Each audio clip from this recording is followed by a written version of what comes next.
All right. Um, Little quick story to take me back to Indonesia. So, probably like the end of my trip, I was going to this one island. We were going to go see these acid. It was like this acid lake. It was like three lakes. They changed colors. Um, and you have to go and fly into this island that's like remote. It's kind of like, I think it was called Inde. It's in Indonesia. So it's a really remote island. So anyway, so we get there.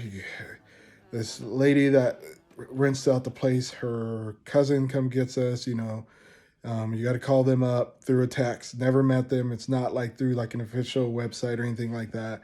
And they come pick us up. So luckily, they're cool.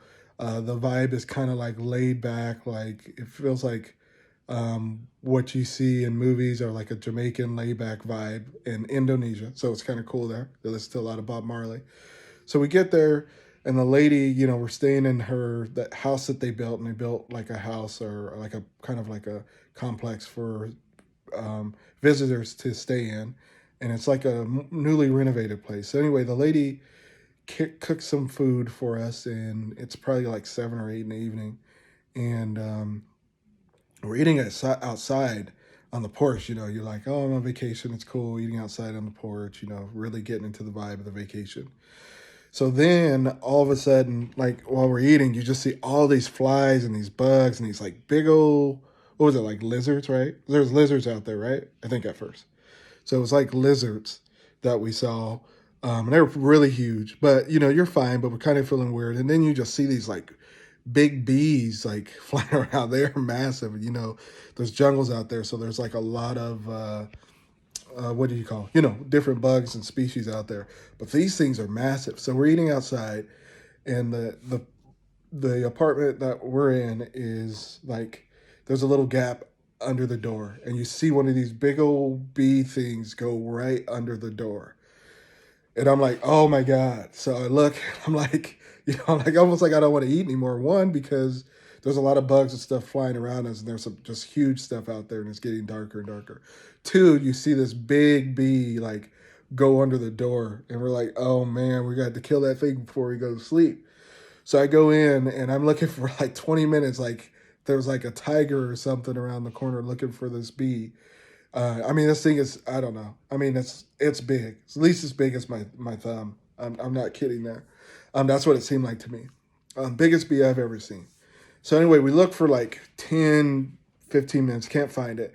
And then finally, I just kind of like tilt over the curtain, and I see this big old bee that's, on the thing, and it's just sitting there. I mean, you could almost see like the thing's eyes. So I shake it, and then I try to crunch it with my shoe, and that thing does not crunch. And I do it like 3 or 4 times, and finally it seems like it's dead.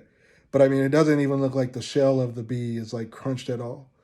So finally getting ready to go to bed, and the lady comes back, and she's like, "Are you guys done?" And we're like, "Yeah, we're done," because all the bugs and stuff that were outside, we were just over it. Plus that bee that got into place. So she goes in, she comes in the door, and she just hits the bee like off the ground, and off the patio like it was nothing. Um, and that was it. So we all went to sleep. Put a towel under the door so nothing could get in, and went to sleep. And then just enjoyed the rest of the trip. So then I talked to my brother, I think about, I don't know, a month or two when I got back, and he was just like, Joker bees. It's like, it's probably one of those like murder hornets, or, those bees that you see on those National Geographic shows. And I was like, oh, you might be right. So then I go look it up, and guess what? It's one of those like murder hornets that they're talking about in Washington now. So if that thing would have stung me trying to kill it, maybe I wouldn't be here today. But that's my little funny story about Indonesia.